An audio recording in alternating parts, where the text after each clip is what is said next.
John Ross Roach was a goaltending prodigy. As a rookie, he helped the Toronto St. Pats win the Stanley Cup in 1922. Small and acrobatic, he quickly became one of the most spectacular puck stoppers in the game. Writers regularly ranked him among the best goaltenders in hockey. He was voted first-team All-Star in 1933. Yet, within 2 years, his career was over. And by the time the Hockey Hall of Fame opened in 1948, Roach was almost completely forgotten.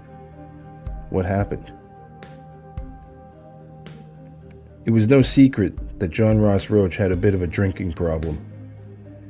One night, while driving through Whitby, Ontario, he hit a parked car and was knocked unconscious for several hours. Contemporary newspaper reports didn't mention that he broke his jaw during the incident. This happened in late August 1932. After the accident, Roach experimented with baseball catcher's masks in practice, and was even photographed wearing one. The rule book made provisions for a goalie to wear protective equipment special to the position, but Roach ultimately rejected the catcher's mask during games because the shadows cast by the cage under the artificial arena lighting interfered with his ability to track the puck. Roach was coming off a personal career low. The 1932 season had ended in humiliation. A blowout Stanley Cup final loss in which Roach allowed 6 goals in each of the 3 games. Rangers fans referred to it as the tennis series for that reason. The goals against weren't entirely on Roach, as the Rangers were thoroughly outplayed by the Toronto Maple Leafs. There are some who believe that 1932 Leafs team was the best in club history. Still, Rangers boss Lester Patrick was unhappy with Roach's performance. It was the second Stanley Cup final loss he had suffered as a member of the Rangers in 4 seasons.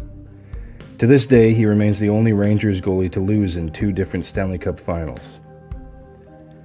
When he reported to camp that year with a tender jaw, Patrick had seen enough. He sold Roach's contract to Jack Adams and the newly renamed Detroit Red Wings.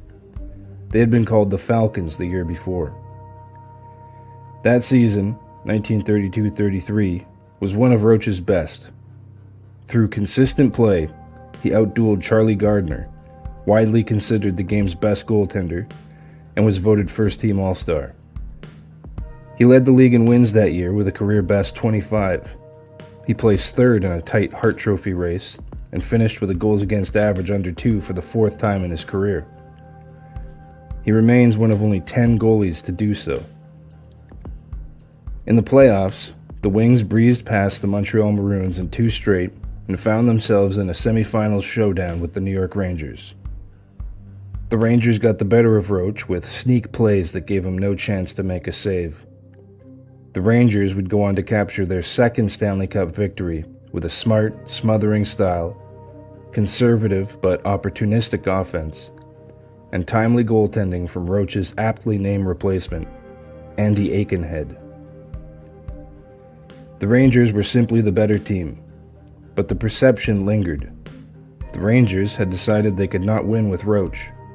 Then they beat him and won the Stanley Cup. The verdict, in the eyes of many, seemed confirmed. On December 10th, the following season, Roach, maskless, was cut across the upper lip by the skate blade of teammate Ebby Goodfellow in a net front melee. As he fell, Roach's head hit the ice and he was knocked cold. Those watching probably thought he'd been killed during rough play. The scrum blended into the audience. Fans poured onto the ice. Jimmy Ward of the Maroons got into a fight with one of them. Police had to quell a near riot. Reserve goaler Abby Cox came in relief of Roach and won the game. Roach was still dazed when it was over. He took 3 stitches to close his upper lip and he started the next game. He won that one. The next game, however, he was struck in the mouth once again, this time off a shot from Blackhawks forward Mush March. The wound required 7 more stitches to the lips and 5 inside his mouth. Newspapers reported that all of his teeth were loosened. He was replaced in the net by defenseman Doug Young, who only allowed 1 goal in 21 minutes of work. Roach missed 1 game and pitched a 1-0 shutout against the Americans on his return. However, Roach's next 3 games were all losses. He didn't look like himself. Post-concussion syndrome wasn't well understood in 1933. Adams decided to give him a week or 2 to rest. Roach had missed 5 games in his entire career to that point. Jack Adams was able to secure the services of Wilf Cude on loan from the Montreal Canadiens. Cude was 10 years Roach's junior and was considered a rising star in the IHL and Can-Am circuits. Cude played well enough in Roach's absence that he essentially took his job. Roach was sent down to the Syracuse Stars, where Cude had been playing before the loan. With Cude carrying the load in net, the Red Wings finished first in the league, but lost to the Blackhawks in the Stanley Cup Final. Cude was returned to Montreal following the loss. He became the Habs' starting goaltender for the next several seasons. Before the following season began, Adams traded defenseman Burr Williams to the St. Louis Eagles for goalie Normie Smith. Smith had played briefly for the Maroons, but got hurt in a game and never returned. In 1934, he had suffered a knee injury that kept him out of action for 2 months, but early reports stated Smith looked spectacular in net for the Red Wings. Roach started the year with the Wings' minor league affiliate, the Detroit Olympics. Adams had also signed a tubby, unproven goaltender to be the practice goalie for the 2 Detroit teams. His name was Turk Broda. Roach hazed him pitilessly. They would tease him for his appearance, and for his habit of ending every sentence with the word, "see?" Roach took Broda's pants to the tailor while he was practicing and had the legs lengthened. Later, he'd take the pants again and have them shortened. One time, Roach made a phantom radio broadcast about Broda's sister. Another time, Roach, Alec Connell, and Roy Werders convinced Broda to pay a $25 enrollment fee into the fictitious Goal Minders Union. Broda got the money together, but they let him in on the gag before they took it from him. But there was very little levity on the ice that year. Before the end of December, the team had started to falter with Smith in net, and Adams feared his Wings had lost the fighting edge they'd shown the previous season. Roach was recalled in an effort to shake things up. Roach pitched back-to-back shutouts in his return. They were the 57th and 58th of his career. But eventually, the club faltered with Roach in front of them. The Wings went a full month without a win, from mid-January to mid-February. Smith was recalled and the team regained momentum, but the damage had been done. The Wings missed the playoffs. Roach finished out the final 3 games of the year, winning the final 2. They would be his last in the NHL. Adams cut Roach during the next training camp. His career was over. He was 35. Roach finished with the most games played, 5th most shutouts, and the 2nd most wins in league history, just 2 behind George Hainsworth. His goals against average was 8th best all time. He became a fixture 2 rows back of the Wings bench at the Olympia. He sold cars at a local Ford dealership. He was active in the old-timer circuit and later got into coaching in the International League. He passed away in 1973. Had he captured another Stanley Cup, or beaten Tiny Thompson for the Vezina in 1933, John Ross Roach would likely be a Hall of Famer today. In April of 1928, the Ringling Brothers Barnum and Bailey Circus took over the new Madison Square Garden. Crowds flocked to see Habu lift 100-pound weights using only his tongue, and John L. Sullivan, the boxing elephant. But something even more unusual was taking place at the same time. The New York Rangers had made it to the Stanley Cup Final in just their 2nd year. The circus took precedence and exiled the Rangers from their own home. Therefore, the entire best-of-5 series would have to be played at the Montreal Forum, home of their opponents, the Maroons. There was some talk about shifting the Rangers' home games to Detroit, but all involved agreed it was better to just shelter in place for the duration of the series. The Maroons had won the Stanley Cup just 2 years earlier, in 1926. The NHL approved the creation of a second team in New York to go along with the Americans a month later. That team would become original owner Tex Rickard's Rangers. The Maroons' opponent in 1926 were the Victoria Cougars of the original Western Hockey League, which was folding at the conclusion of the series. The Cougars had beaten the Montreal Canadiens in the Stanley Cup Final the year before that. The Canadiens won it the year before that.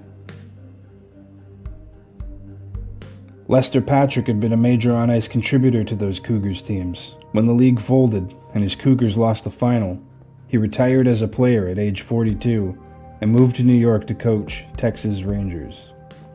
In some ways, a final showdown between a Lester Patrick team and a Montreal team seemed inevitable, though improbable. He couldn't have known that his playing days weren't actually over, though. In 1924-25, the NHL added its first American team in Boston. The following season, they would add the Americans and Pittsburgh Pirates. The Rangers, Chicago, and Detroit would follow the year after that. The league suddenly had more American teams than Canadian ones, and split the league into American and Canadian divisions. The playoffs would feature 3 quick rounds. The first 2 would feature 2-game total goals series. The Stanley Cup Final would be decided by a best-of-5 showdown, no longer between East and West, but now between North and South. The Rangers skated past the Pittsburgh Pirates and Boston Bruins on their way to the final. The Maroons made it by the Ottawa Senators and crosstown rivals, the Canadiens. In doing so, the Maroons had secured the now-forgotten and once-lost George Kennedy Memorial Trophy, emblematic of city champions between the two clubs. After the deciding game, Howie Morenz and Herb Gardner of the Canadiens congratulated the Maroons in their locker room. Nobody thought much of the Rangers' prospects in the final. To accommodate the massive overflow crowds, the Montreal Star set up loudspeakers in front of the Morgan store on St. Catherine Street and broadcast their own play-by-play. The report could be heard throughout the area of Phillips Square. Crowds of 10 to 25,000 filled the square and lined the surrounding streets. They cheered along to the broadcast and a 2-0 Maroons victory in Game 1. The game was not nearly as exciting inside the building. The Forum missed the boisterous energy of the Habs crowd. A stifling Maroons defense took care of the rest. The Rangers struggled to enter the zone all night and got no high-danger shots towards Clint Benedict. In the final 2 frames, Maroons defenders prevented the Rangers from enjoying any sustained offensive zone time at all. Game 2 is the one everyone remembers. It was another tight-checking defensive battle. Both teams kept the other's shots to the perimeter. Early in the second of the scoreless draw, Maroons defender Dunk Monroe sent an offhand feed to Nels Stewart as the two broke away behind the Blue Shirts' defensive line. Stewart sent a hard backhand shot on goal. The puck hit Rangers goaler Lorne Chabot square in the left eye. As Chabot was being attended to and helped off the ice, the officials sent both teams to their locker rooms. Chabot's eye was completely swollen shut. When it became clear that he couldn't continue, Lester Patrick and Maroons manager Eddie Girard held a conference with league officials. Already down a game in the series, Patrick was desperate. Senators goalie Alex Connell was in the stands. Many considered Connell the best in the game. Patrick wanted to use him on an emergency basis. Girard said, "Suckers were born yesterday, Lester." Minor leaguer Huey McCormick was also in the stands. Even he would be an adequate replacement. Girard said, "You're talking to the wrong man." Several years earlier, Patrick himself had allowed the Leafs to use an emergency sub for an injured goalie. It was Eddie Girard himself. "Sorry," Girard said, "I can't hear you." League officials agreed with Girard. The replacement goalie would have to come from the Rangers' ranks. In the Rangers' locker room, he looked for a volunteer. None came forward. Patrick then gave a nod to Rangers trainer Harry Westerby and said, "Harry, I'm in goal." Rangers star Frank Boucher said, "Wait a minute." Patrick started strapping on Chabot's pads. "We'll get somebody else," Boucher continued. "Anybody." After a 20-minute delay, Both teams tramped back out onto the ice.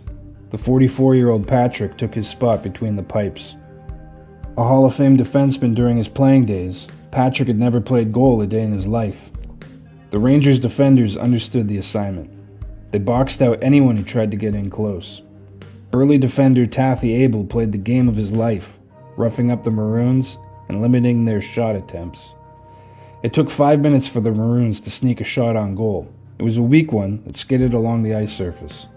Patrick stopped it easily. Maybe they had a shot after all. The Rangers escaped the second period still in a scoreless draw.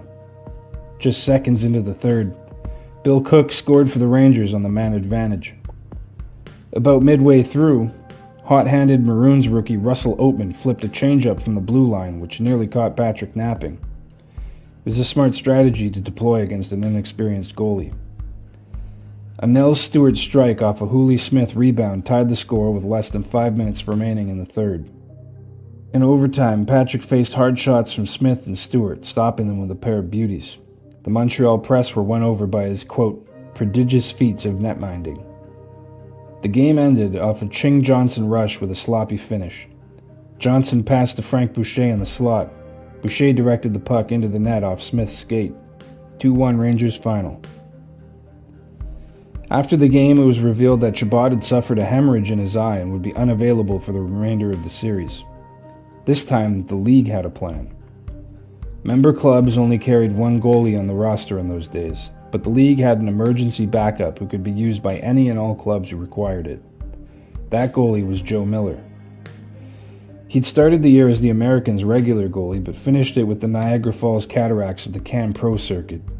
Those in the forum who knew who he was remembered him as a senior hockey star in Ottawa. Game 3 ended 2-0 in favor of the Maroons. If it weren't for Miller's netminding, however, the score would have been more lopsided. Those who saw him play that night said he was magnificent.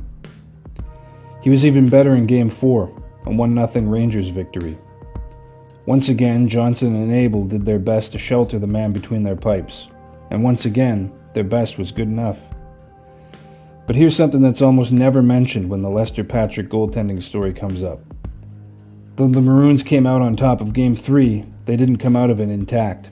A scrap between the Rangers' Paul Thompson and the Maroons' Joe Lamb resulted in both players being ejected. Each was suspended for the following game as well. It was clear that Lamb's absence imbalanced the Maroons' lineup, and they couldn't get much going offensively in Game 4. Hooley Smith played nearly the entire game without a substitution. There's no telling how the outcome changes if both teams ice a full lineup. However, in the game of hockey, there are no excuses, only results. Before the fifth and deciding game, a snowstorm blanketed the city with slush. Scalpers with wet cuffs hawked single tickets for $35 apiece, an astronomical sum. Once again, Phillips Square was packed to overflowing. On the ice, the Maroons carried the play, but the Rangers got the scores. A rising shot from Smith struck Miller in his right eye. Physicians attended him for what felt like an eternity. Miller's eye was nearly swollen shut. The Rangers bench sweated as Patrick prepared to lace them up yet again. But after 10 minutes, Miller returned and received a massive cheer from the otherwise hostile crowd. Johnson fought through leg, nose, and eye injuries of his own to turn aside Montreal attackers at nearly every turn. When one got through, Miller played brilliantly. Time and time again, he turned aside sure chances and frustrated the home team. Chabot stood on the sidelines wearing a black eye patch. He hadn't been released from hospital yet and had to return after the game, but he couldn't miss this one. The game was 1-0 Rangers in the third when Oatman put one over a sprawling Miller. The crowd, already in a frenzy, exploded in cheers. But when an offside call negated the score, the cheers darkened to something more visceral. The ice surface was littered with torn-up game programs, several hats, and even a chair. The game was delayed another 10 minutes for cleanup.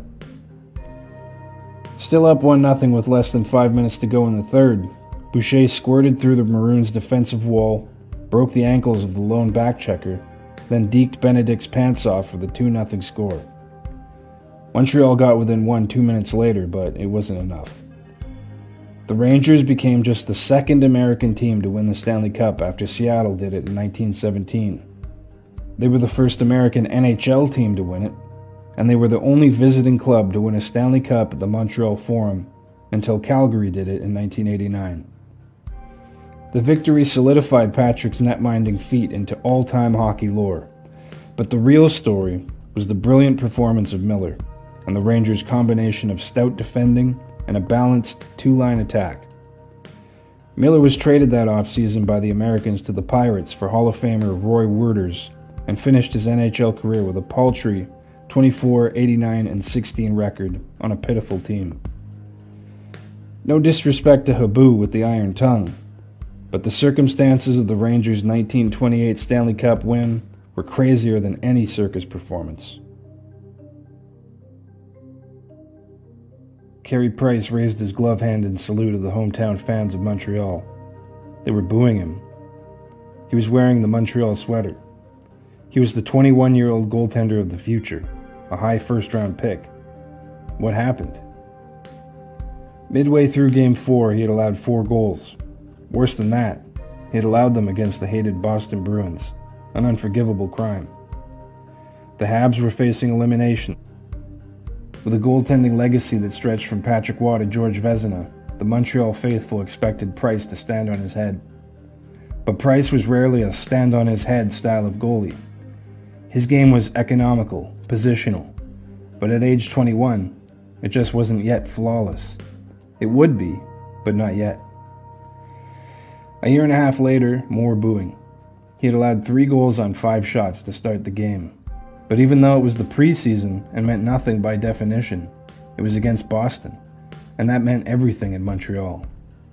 They'd give him a Bronx cheer every time he made a save after that. Price thought they should just chill out on the booing. By November 22nd, 2016, the Canadiens were 10 games over 500, and Price hadn't suffered a regulation loss on the season. Their opponent that night, the Ottawa Senators, hadn't scored more than 2 goals against a goalie in a single game in over a month. The Bell Center crowd hadn't witnessed a regulation loss all season. The Habs took a lead in the second. Mike Hoffman scored a one-timer from the face-off circle that beat Price cleanly over the shoulder. The Habs regained the lead. Then Derek Brassard backhanded one in through Price's legs while planted in the crease. The Habs regained the lead again. Moments later, the Senators got Price moving laterally and unable to react in time as Mark Stone beat Price glove side on a bang-bang play. Just minutes after that, Erik Karlsson put a seeing-eye floater past Price from distance. The score held up as the game winner. When the final buzzer sounded that night, no one booed Carey Price. The team in front of him gave him 3 different leads to work with, and he couldn't hold on to one of them. And no one booed him. Some of those Senators goals were pretty soft, especially the game winner, but no one in Montreal booed Carey Price. By then, Price was not only a survivor of the notorious Montreal microscope, he was a Vezina and Hart Trophy winner. It had only been about a year since Price had suffered a season-ending knee injury. As a direct result, Montreal fell by 28 points in the standings and missed the playoffs. The fans in Montreal knew what they had in Carey Price. When the public address announcer called last minute in the third period, the noise of the crowd was deafening. The crowd, amped up by the thrill of watching the home team about to celebrate victory and partaking in the celebration. Also by the cathartic release of communal gathering after a year and a half of restrictions. As the final seconds ticked off the clock, the crowd got even noisier. Price watched from the bench, the last place a starting goalie wants to be during a Stanley Cup celebration, because it means your team didn't make it. Once the adrenaline wore off, his knee would be killing him. Confetti streamed from the rafters. Assorted gear was strewn across the ice sheet. Glowing bracelets that were handed out at the front gate rained down from the stands. Price lined up for the ceremonial post-series handshake. Mad respect. Everybody had something to say to him, something kind or something encouraging. Price had only allowed 1 goal in the game, a redirect from the top of the crease, snuck just past his foot. Nobody could have stopped it. But Price went to the locker room thinking he hadn't done enough. Nobody else thought that. Nobody in Montreal, at least. It was the last time they'd see him for almost a year.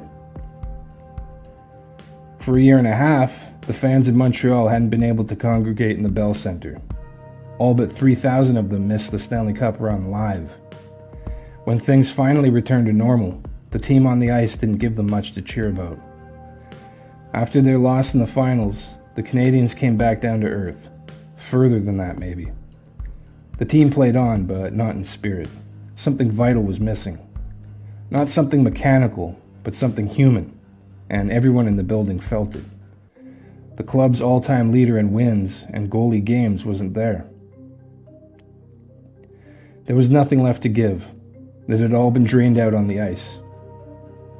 Price had spent his entire career in Montreal, a career that spanned across parts of 3 decades as a starter, from 2008 to 2022. During that time, they were not a very talented club offensively. Famously, Price only had one teammate in front of him score over 80 points, and that was in his rookie season. Despite that, Price helped elevate the team into the postseason 10 times, playing in 6 All-Star games along the way. And now he played on one knee. 3 times he'd missed almost a full year for injury. And still, he took over the career leaderboard on the more than 100-year-old team. When the public address announcer named him the starting goaltender for Game 75 of the season, the Bell Centre exploded into a sustained standing ovation. It had been over 2 years since they saw their starting goalie in person. They chanted his name and cheered him every time he touched the puck. And then, like that, he was gone. By New Year's Eve 1979, Vladislav Tretiak was one of the most famous hockey players on the planet. He had been the Soviet national team's starter since his teens, and backstopped it to 2 Olympic and 7 World Championship gold medals. He had been selected as the Soviet League first-team All-Star every year since 1971. The wild thing about it all was that, at age 28, he was only just entering his prime. Simply put, he was widely considered the best player not in the NHL. Still, he had his skeptics. 4 years earlier to the day, Tretiak and the Soviet Red Army played the Habs in an exhibition match that some considered the finest game of the decade. The Canadiens had badly outplayed the Soviets, outshooting them 38-13, but it ended in a 3-3 draw. Tretiak was the equalizer. Still, Steve Shutt, who had a backdoor open net chance bounce over his stick, felt that Tretiak had just been lucky. But by the last day of the decade, the Habs were still left without any doubt at all about his ability. Once again badly outshot 35-14, Tretiak held the fort against all odds. "I wasn't pleased with half the team," he said. "We could have played much better, but they played for all 3 periods." In the third, the Red Army's 2-1 lead evaporated. Steve Shutt would have scored a hat-trick if but for one goal that was scored with a high stick. Habs won 4-2. They outshot the Red Army 13-3 in the first. The score could easily have been 3-0 by then. Habs defenseman Serge Savard revealed that the Habs had been thinking about the game for 3 or 4 weeks leading up to it. "We knew we were going to play the best amateur team in the world," he said, "and that we had to give our best, period." On April 23, 1983, Savard was named the 12th GM in Habs history. Each of the 4 most recent Habs GMs had won Stanley Cup titles, though his immediate predecessor, Irving Grundman, had inherited a great team at the end of a dynasty. Grundman was hated by the Montreal media. He made questionable trades and passed on Denny Savard with the first pick in the 1980 draft in favor of big Westerner Doug Wickenheiser. Anyway, Serge Savard inherited a team with an uncertain goaltending picture. Rick Wamsley had been a top prospect, but failed to live up to the expectations of a team that had enjoyed all-world goaltending for most of its history. The club hadn't had a legend in net since Ken Dryden's surprising retirement at the end of the 1979 season. That New Year's, the Red Army played the Habs again. Tretiak blanked them 5-0 and received a standing ovation for doing it. He'd blanked the Nordiques just a day earlier. Before the Habs game, Tretiak mentioned casually how he'd one day like to play for the famous Montreal Canadiens. He unintentionally created a buzz. Mobbed by fans, then cheered as one of their own, Tretiak later walked back his statement. What he meant to say was that if he played in the NHL, Montreal was the team he'd like to play for. At the entry draft that June, Savard took him at his word and called his name. To that point, no Soviet-trained Russian-born player had ever been permitted to play in North America. It was a Hail Mary play. At 31 years of age, the Soviets considered Tretiak to be old. The national team had a habit of dropping players at around age 32 to 34 and transitioning them to coaching. With the Sarajevo Olympics coming up that winter, it was conceivable that the national team would drop him afterwards. It wasn't beyond the scope of possibility that the Soviets would allow him to play in America once his usefulness to the national cause had been fulfilled. Soviet national team captain Vyacheslav Starshinov had been given permission to play pro hockey in Japan. Vladimir Shadrin had just finished his 4th year there. Tretiak was a special talent. He could conceivably enjoy 5 more years of dominance. In fact, though he'd been the starting netminder with the Central Red Army since 1969-70, he'd seen 3 distinct generations of teammates come and go. And yet, he had just enjoyed his finest season with a 1.46 goals against average. The price was just a 6th-round pick, Montreal's 9th selection, 143rd overall, well worth the risk. Savard didn't mince words. He's the best goalie in the world. He said many times that he would like to play in the NHL, and he wanted to play in Montreal. Well, we have to take him in the draft if we want to have his rights. Savard's plan was to spend the following season negotiating with Tretiak's Soviet handlers and allow the goalie to star in the 1984 Olympics. Savard's pitch was that Tretiak coming over and dominating would score a propaganda win for the Soviets. Of course, there was always Plan B. The Stasnys had successfully defected only a few years earlier. The idea was in the air. That February, Savard flew to Sarajevo with a $1.5 million 3-year contract in his hand. Jerry Grundman, a special representative with the Habs, delivered the contract to Marat Granov, chairman of the Soviet Sports Committee. Reportedly, Granov gave the contract to Tretiak. It was a risky proposition. There was no way of knowing if such a gesture might hurt the netminder. Could it be interpreted as a sign that Tretiak had been in secret communication with the club? Would his loyalties fall under scrutiny? Jacques Olivier, Canadian Minister of Fitness and Amateur Sports, hedged. We assured Mr. Granov we don't want to interfere with the internal policies of the Soviet Union. Dealing with Soviet officials was like walking on eggshells, especially after the Stasny incident. After being handed the contract offer, Tretiak's only reply was that he was an officer in the Soviet Army and was looking forward to coaching young Soviet goaltenders upon his retirement. The truth was that Tretiak's father-in-law was a colonel in the Soviet Army, and therefore, Tretiak would never be allowed to leave. It's the ultimate what-if question. What if Tretiak had been given permission to play in Canada? He'd been playing against NHL competition fairly regularly for more than a decade. We don't have to wonder about whether or not he would have played well. He was already a superstar. At least, he was in Montreal. But what happens to Montreal's mid to late 80s Cup window? What happens to the Oilers dynasty? What happens to Patrick Waugh? When he was hired as goaltending coach of the Chicago Blackhawks in 1990, Ed Belfour said none of the Hawks could beat him in practice. He looked so good that Mike Keenan wanted to start him. I've said it before and I'll say it again. Sometime in the multiverse, things worked out that way. In this one, we'll never know.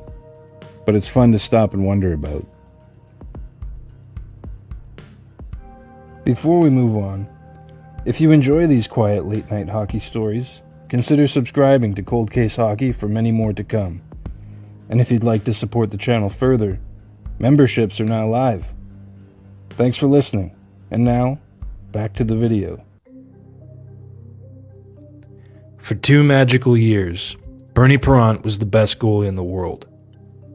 2 Stanley Cups, 2 Conn Smythe trophies, 2 Vezinas, 2 first-team All-Star selections. It's hard to find a better 2-year peak for any position in hockey. For goalies, this might be the summit. And then, almost as quickly as it appeared, it was gone. The Flyers' budding dynasty stalled. The winds slowed. The magic cooled from supernatural to merely very good. By 1977, Parent was still an all-star, but the numbers had begun to slip. His save percentage fell below .900, and by the end of the playoffs, he wasn't even the starter anymore. Wayne Stevenson had taken the net. Parent reclaimed the job the following season and delivered one last burst of brilliance. The numbers were still absurd when he played, but the games were becoming fewer. Injuries were starting to creep in, and before long, they would end the career of the greatest goalie the world had ever seen almost overnight.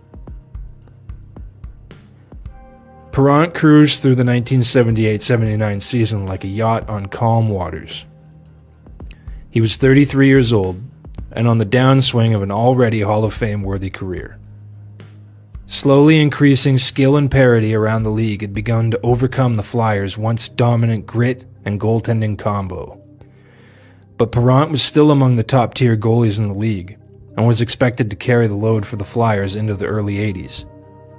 Flyers coach Pat Quinn had Parent on a rotation with Stevenson with no immediate plans to change things up.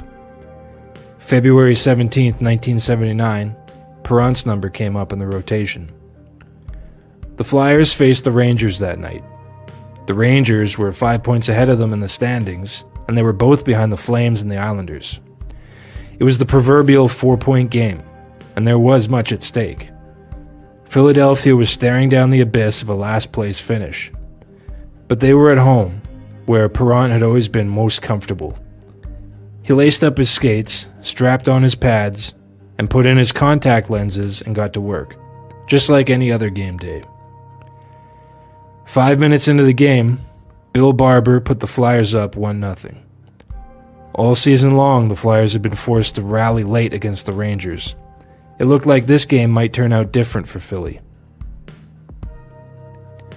13 minutes in, Rangers rookie Don Maloney stepped in front of Parent for a screen. Only a rookie would try to get away with something like that in Philly. So Jimmy Watson steps in and plays cop. But those Philadelphia defenders play rough, and he hauls Maloney to the ice. On the way down, the butt end of Watson's stick ends up getting caught in the eye hole of Parent's mask. Parent knew it was bad right away. He got up, tossed his mask aside, and skated towards the bench, feeling around his right eye like it might have fallen out.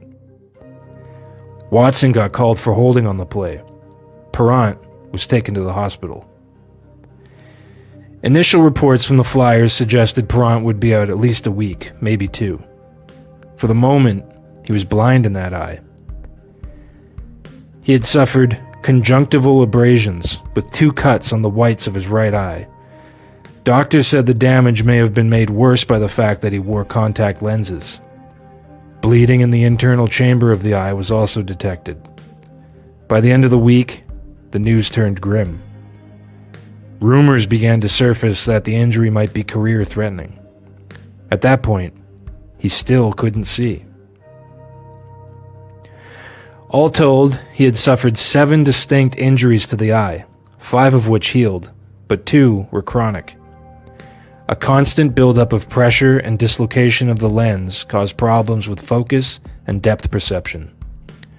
Recovery was a long, arduous process. Bernie would sit in a chair in the hospital.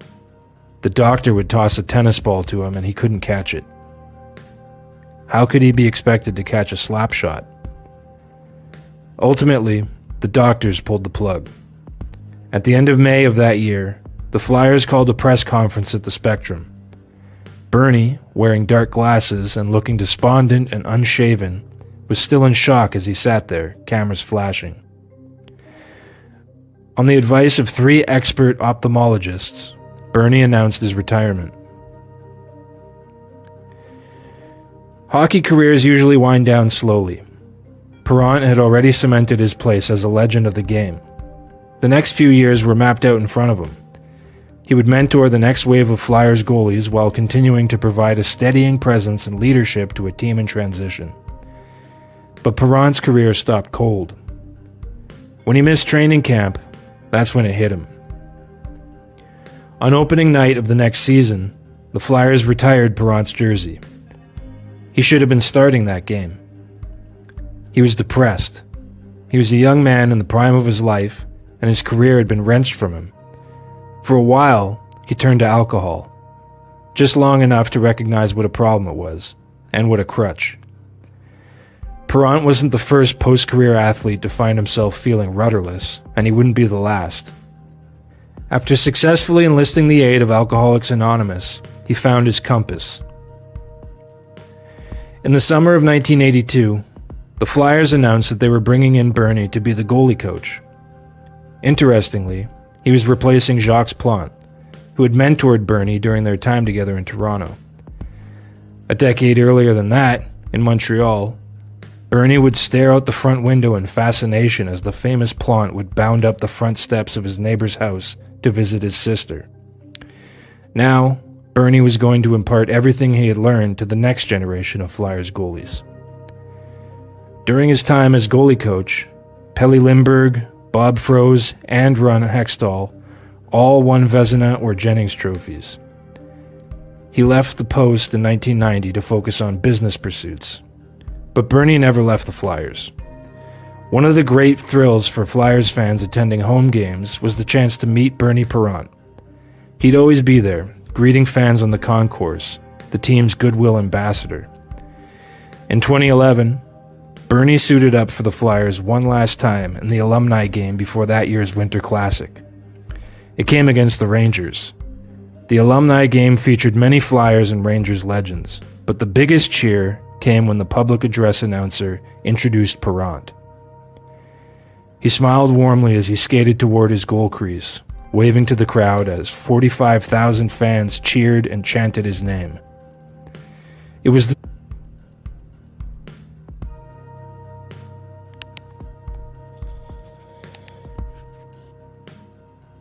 a routine play. Blues forward Steve Tuttle charged the net looking for a pass. Sabres defender Uwe Krupp hauled him down from behind. Tuttle slid feet first into Sabres goalie Clint Malarchuk. At first, Malarchuk thought he'd been kicked in the face. He didn't feel pain. He brought his hand to his neck. When he pulled it away, it was covered in blood. He tore off his mask. Every heartbeat sent a spray onto the ice. He pressed his hand to the wound, trying to keep the blood in, but it rushed through his fingers. He slumped forward. The skate blade had severed his jugular vein. He had minutes to live. Attention turned to the scrum that was forming behind the net. Sabres defenseman Grant Ledyard was the first to notice the blood. He started banging on the glass trying to get the attention of the team doctor. He was hysterical. Everyone in the building was shocked. The crease was covered in blood. Some fainted. Others vomited. 2 people in the stands had heart attacks. Rick Mahar of the Blues hollered for help. The TV broadcast cut to a commercial immediately. Color commentator Mike Robitaille was crying. Malarchuk knew he didn't have much time. He'd seen a TV show that said a severed jugular would turn fatal in minutes. He was sure he was going to die. Jim Pizzatelli, the Sabres trainer, got there first. "Jim, it's my jugular," Malarchuk said. Pizzatelli said, "Just do what I say. We're going to save you." He took gauze that he kept in his right pocket and jammed it into the 6-inch gash on Malarchuk's neck. Pizzatelli pinched Malarchuk's jugular with his fingers. Malarchuk said, "Jim, I can't breathe." Pizzatelli calmly told him that they had to stop the blood flow first, then he could worry about breathing. "You're not going to breathe until we get you to a doctor," he said. Pizzatelli helped Malarchuk to his skates and walked him through the tunnel behind his net. A slip and fall would most likely have proven fatal at that point. If it had happened at the other end of the ice, they might not have gotten there in time. Pizzatelli had been a combat engineer and part-time medic in Vietnam. After he was drafted, he was deployed to South Vietnam in 1970 to conduct patrols and destroy bridges used by the Viet Cong. During the second week of his 13-month tour, he and 3 other soldiers were hit by a truck while patrolling a village. Pizzatelli suffered 4 broken ribs. Another American was tossed into a gully where a sheet metal hut decapitated him. They were medevaced out. The young man's headless body lay beside him. The situation gave him a new appreciation for the importance of medical staff. He was part of a unit of 20, not entirely unlike a hockey team. The guys would spend a year together minimum, like a hockey season. What prepared Pizzatelli the most was being ready for the unexpected. Suddenly he'd hear a thud, and the guy next to him would be shot in the shoulder. He'd always dive in with no hesitation. Pizzatelli got Malarchuk to a table in the trainer's room. At this point, Malarchuk was asking for the resident chaplain of the odd. He wasn't in that night. He asked to call his mother, who was watching via satellite feed. Someone had got a hold of her. She sent the message that she loved him. One of the team doctors pressed a towel to Malarchuk's neck with all his weight. He would let up for Malarchuk to breathe, and the blood would spurt out again. He knew that if he closed his eyes, he would never wake up. The ambulance arrived after 10 minutes. They got him on a stretcher and put an IV in his arm. "Put in a couple stitches and get me back out there," Malarchuk said, blood gurgling. No one laughed. A team doctor got into the ambulance and pushed down on his neck with the towel all the way to Buffalo General. There it took 300 stitches to patch him up. There was still 45 minutes left to play in the game. Jacques Cloutier was brought in and the Blues won it 2-1. Malarchuk lost nearly a gallon of blood on the ice, but only spent 1 night in the hospital. He returned to the lineup in time to start the second game of the playoffs just 2 weeks later. If Jim Pizzatelli hesitated for even a few seconds, hockey loses a player in front of 14,000 people. Instead, the game resumed. In the span of 10 minutes, a routine play became a battlefield, and a former combat engineer became the calmest man in the building. Hockey almost lost Malarchuk that night, but it didn't, because someone who had already seen worse refused to panic.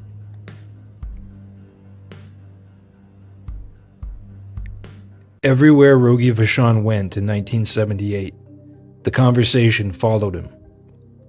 You're going here, you're going there. Rangers, Capitals, Red Wings. He tried to ignore it, told himself it didn't matter, that he could go out and play his game no matter what the papers said. But that's not how it works. Vachon was 32 years old and playing on an expiring contract. A wife, 3 kids. This next deal had to carry him to the end of his career. He wanted Ken Dryden money. Every goal against started whispering questions. Did that one cost me a year? Did that bad game cost me $50,000? The Kings refused to negotiate during the season, so the rumors followed the team everywhere. On Eastern road trips, Rogie would look down at the crown on his chest, then open the newspapers and read that he was leaving Los Angeles. Rangers, Capitals, Red Wings. What nobody realized at the time was that this contract fight was about to explode into one of the strangest free agency battles the NHL has ever seen, one that would cost Detroit its rookie scoring leader and end up in a U.S. federal courtroom. At the end of May, the contract expired, and on June 1st, Vachon became a free agent. He'd been expecting to be back with the Kings by September, but doubts had set in. He was openly taking offers from other clubs. The news reported on it, and Kings owner Jack Kent Cooke couldn't have been happy about that. Vachon was in the media talking numbers. He said he wanted Ken Dryden money. Vachon had made $150,000 a year on his expiring deal. Now he was hoping for maybe 3 times that. His play had warranted it. Before Marcel Dion had arrived, Vachon was the only bulwark between the Kings and oblivion. He was a 2-time NHL end-of-season All-Star and had played in 3 All-Star games while a member of the Kings. In all 6 of his full seasons with the club, he was top 10 in goaltenders' games played, wins, and shutouts, and was top 10 in save percentage 4 times, same as Dryden. The Rangers reportedly offered $600,000, but for shorter term. Vachon's watchword was security. As spring moved into summer, Vachon became less and less confident he'd return with the Kings. The Kings offered $300,000. 6 or 7 teams were interested. The Kings dragged their feet. Los Angeles area media were already eulogizing his tenure. Fans considered him shopping his services to be a betrayal. Rumors circulated that Vachon had gone to ground, that he was hiding behind his agent. But it wasn't true. He appeared at charity events and even co-hosted a hockey camp for youngsters in the Los Angeles area to help grow the game there. He was teaching kids the fundamentals of the game. But there were no fundamentals to free agency at that point. It was a brand new game, and everybody was winging it. That game had been set up partially by the labor work of Ted Lindsay, the Red Wings' hard-nosed left-winger who helped organize the Players' Labor Union back in the 1950s. He was banished for his efforts. But 20 years had passed, and at the moment, he was the GM in Detroit. And so, he was poised to benefit from the momentum of a ball that he had helped to get rolling in the first place. The Red Wings had become front-runners of the Rogie Vachon sweepstakes, offering the best balance of number and term. While Vachon was being courted, Kings management scrambled, trying to make a deal for a younger goalie to undermine what little leverage he had left. The Kings tried to trade puck-moving defenseman Gary Sargent to Cleveland for Gilles Meloche. That didn't pan out. But they still had several targets, including Chico Resch of the crowded Islanders, one of Bernie Parent and Wayne Stevenson of Philadelphia, Wayne Thomas and John Davidson of the Rangers, or Gilles Gilbert and Ron Grahame from Boston. All the speculation and all the waiting was adding up. Vachon found it hard to sleep at night. He hated the thought of leaving Los Angeles, but the Kings weren't close. Most of the other teams in the race had already backed out, scared off by league rules that forced them into arbitration. That would mean losing a star player to the Kings as compensation for signing Vachon. For the Rangers, that could have meant giving up one of the 2 marquee Swedes they'd just signed, Anders Hedberg or Ulf Nilsson. Owner Sonny Werblin had deep pockets, and Vachon had been penciled in as a top priority heading into the offseason. But giving up a newly acquired star before he even wore a Rangers sweater didn't make sense, so New York pulled back. The free agency system froze most of the market. Teams that may have paid $600,000 a year suddenly turned cautious, knowing that a big contract might cost them a young core piece in return. Vachon's earning landscape shrank, from the Rangers' rumored $600,000 per year down to roughly $300,000 from Detroit. Vachon remained focused on providing security for his family. The Kings, meanwhile, went the other direction. With fewer bidders on the board, they dropped their own number from $300,000 to $200,000. The very system that gave him free agency simultaneously limited his earning potential. Kings fans felt abandoned by Rogie. Rogie felt abandoned by Kings management. For the Kings, it wasn't abandonment, it was business. It was announced on August 9th of 1978 that Rogie had signed with Detroit, though financial details were not immediately released. It was later revealed that Rogie would be paid $1.3 million over 5 years, an average annual value of $260,000. Less than half of what he'd been expecting, but nearly double what he'd been making in LA. Lindsay didn't announce the deal right away. He was busy offering half the roster to LA for compensation so that the Kings wouldn't take him to arbitration. Lindsay offered the Kings Jim Rutherford, Jean Hamel, Dennis Polonich, and Bill Lockheed. but quantity doesn't replace quality on an NHL roster. The Kings wanted Dale McCart and Reed Larson or Willie Huber instead. The case went to arbitration. The Red Wings offered Jim Rutherford and Bill Lockheed. The Kings wisely reduced their request to McCourt only. Toronto Judge Ed Houston filed in the Kings' favor. Only a year earlier, McCourt had been the first overall selection in the amateur draft. As a rookie, he led the Red Wings in scoring with 72 points. The Red Wings were not happy to lose him. In fact, Terrible Ted was furious. The fear of losing McCourt, or any of their other young assets, is the reason Detroit delayed signing Vachon for more than a month. Detroit had already been going through a lengthy rebuild and had stocked the cupboard with good talent. They just lacked a goalie.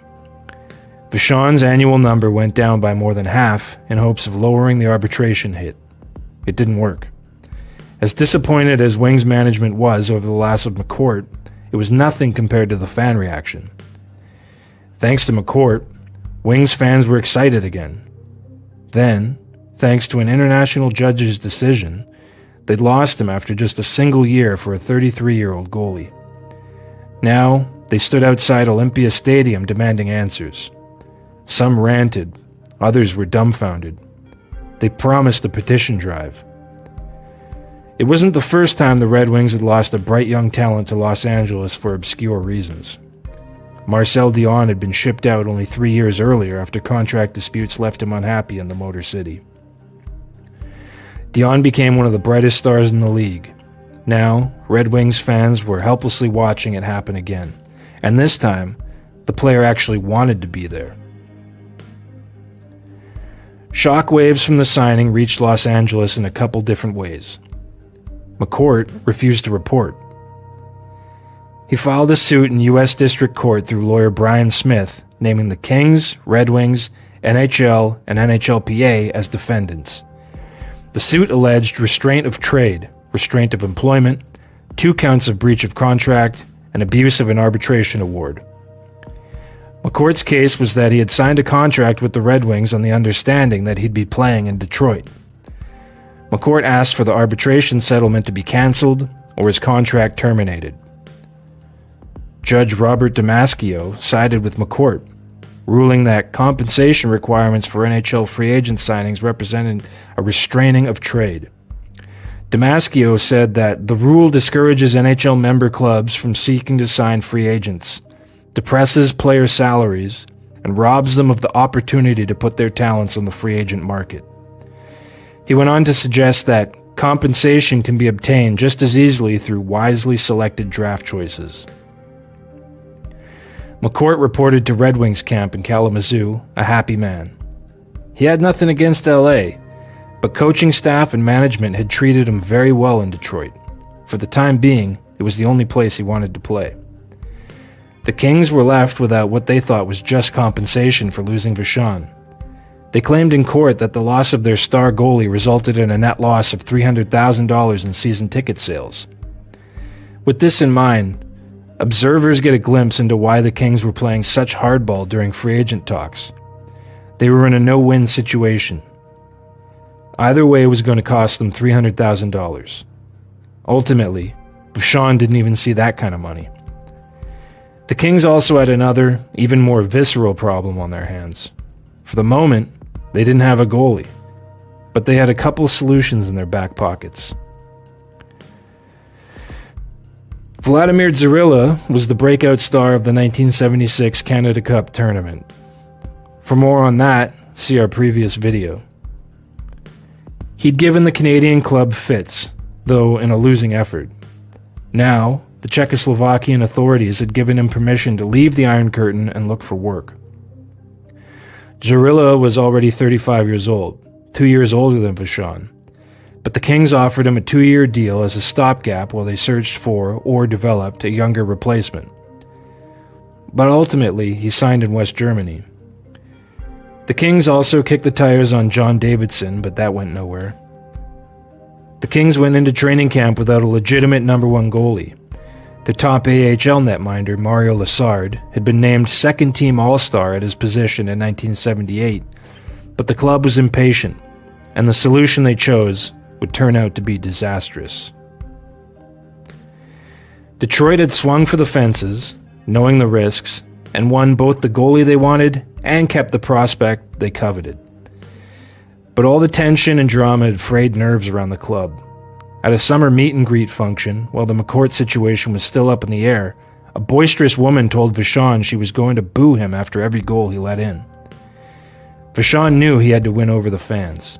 He wanted badly to get off to a great start and change minds. Nearly 15,000 came out for opening night, which, as a side note, was the final season opener in the old Olympia Stadium. Vachon wore number 40. Not everyone booed, but the ones who promised they would got their chance. He let in 5 goals on just 14 shots against the Blues. The headline shouted, "Vachon flops in debut." In the article, Wings coach Bobby Crom was quoted saying the Wings played like hell and should have run away with the game, but the difference was goaltending. Vachon was hard on himself. He'd had what he considered a rough training camp, and he was still thinking about it in his next start. Early in the game, Sabres sniper Danny Gare came in on a breakaway. Vachon stopped him. One save, and Vachon finally settled in. That one moment set the tone for the rest of the month as he went 5 games without a loss. But then he wouldn't win another until mid-December. By the end of the year, he won only 10 of his 50 appearances. His numbers cratered. He never really settled in Detroit. The next season, he allowed more than 200 goals and was traded to Boston in the offseason. It's impossible to pinpoint where it all went wrong. But if Rogie Vachon carried any baggage with him east, it was probably this. He cared too much. Sometimes, that's heavier to carry than anything else. Training camp was finished. The season was set to open in 2 days, but the Kings still didn't trust any of their goaltenders, so they traded for an upgrade. What's a fair price for a starting goaltender? The Boston Bruins were content to receive a first-round pick. Los Angeles agreed, 1 for 1. It was a small trade of convenience, but the consequences of it would haunt one team and define the other for decades. In the summer of 1978, the Kings had lost their reliable starting goalie, Rogie Vachon, to free agency. For more on that story, see our previous video. The Kings' top 2 goalies going into training camp were career backup Gary Simmons and Mario Lessard, who had been the second-team All-Star for Springfield the previous season, but had never played an NHL game. Doug Keynes, Lorne Mulliken, Don Cutts, and Yves Archambault were even less proven. The pressure was on to get things right and get them done in a hurry. The Kings had a superstar center to build around in Marcel Dion and found themselves in win-now mode. They needed a proven commodity between the pipes. During the summer, the Kings tried to trade puck-moving defenseman Gary Sargent to Cleveland for Gilles Meloche. That didn't pan out. For a time, they considered signing free agent Czech goalie Vladimir Zarilla, though at 35, he was too old to fit into their plans. They still had several targets, including Chico Resch of the Islanders, Bernie Parent or Wayne Stevenson of Philadelphia, Wayne Thomas or John Davidson of the Rangers, and Gilles Gilbert or Ron Grahame from Boston. Davidson was the goalie the Kings really wanted. They made a reasonable effort to get him, but the asking price was too high. The Kings weren't wrong in their assessment. Davidson would lead the Rangers to the Stanley Cup final that very season. With little leverage in the trade market, the Kings decided to wait for the preseason waiver draft to find a goalie. This was the time when teams would be forced to send their third goalie down to the minors and make decisions. Resch and Billy Smith were entrenched on Long Island. So were Parent and Stevenson in Philadelphia. That left the Bruins. The previous season, Bruins coach Don Cherry kept Jerry Cheevers, Gilbert, and Grahame on the roster all year. Cheevers didn't have a contract for the coming season. Outside the rink, he ran a successful horse breeding and racing business. The Bruins hinted that Cheevers would be announcing his retirement soon. The truth, however, was far more manipulative. The Bruins would be forced to waive one of their 3 goalies before the season and lose him for a mere $25,000. With news of Cheevers' impending retirement, no team would touch him. It was assumed that Grahame and Gilbert would be the tandem moving forward, with Boston seemingly reluctant to move either of them. The emergence of Dave Paro as a top minor league prospect lent an air of credibility to Boston's willingness to part with one of its tandem. The 3-goalie system was awkward. Predictably, all 3 goalies were unhappy, as there wasn't enough ice time to spread around. Grahame ended up playing the most. By game 50, he was the full-time starter. His counting numbers were the worst of the 3, but his 26, 6, and 7 wins-loss record was phenomenal for a first-year NHLer, though he wasn't a rookie. After starring for the University of Denver, Grahame had spent the previous 3 years as the Houston Aeros' top goalie. During that period, he had won 2 Ben Hatskin trophies as top goalie in the WHA and an Avco Cup, including playoffs MVP honors. The Bruins had tried to sign him 2 years earlier after his rookie season and WHA title run, but Grahame turned down more money with the Bruins to stay in Houston. Grahame started well in the 1978 playoffs, but lost his starter's job on a whim. The Bruins decided to rely on the experience of Cheevers after Game 2. Cheevers led them to a second straight Stanley Cup final that year. By all measures, Graham's first NHL season was a success. He was a proven commodity in the regular season, postseason, and had shown loyalty over salary to a team that wanted him. Kings GM George McGuire looked at Graham's body of work and decided to spend a first-round pick to bring him over to the West Coast. After the trade, Cheevers signed a new contract.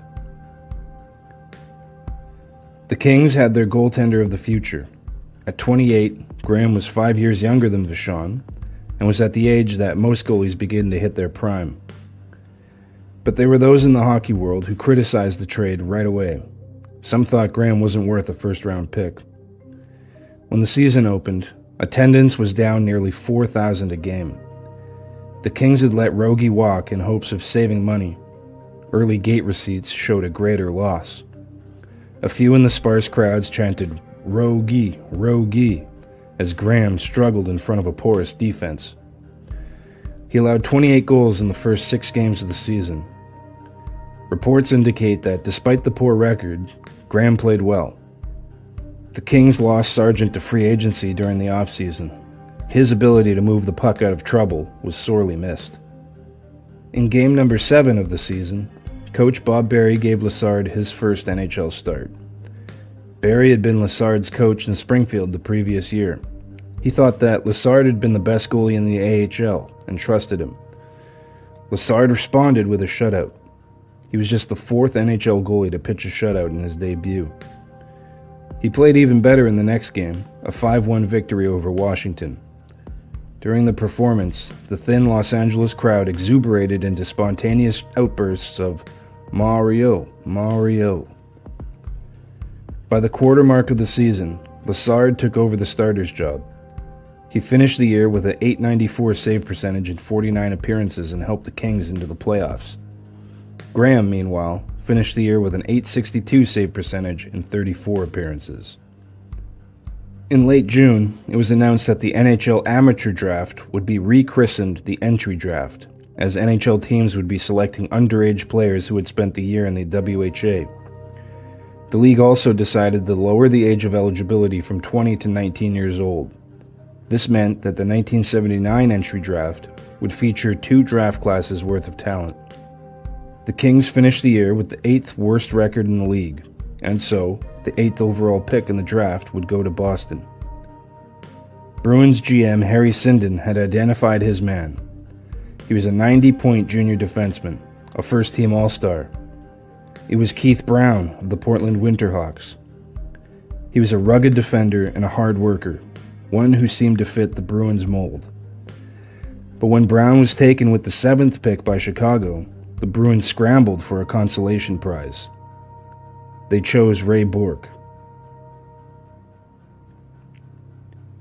The next season, Grahame played some of the best hockey of his career. From November 27th until the end of the year, he went 6-1-1 with a .916 save percentage. He couldn't sustain it.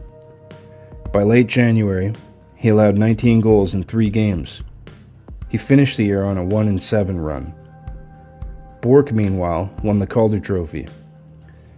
Grahame didn't make it to the end of the calendar year with the Kings. He was sold for cash in mid-December 1980 to the Quebec Nordiques. He finished the year as a member of the AHL's Binghamton Whalers and retired at the end of it. Bourque would eventually become team captain in Boston.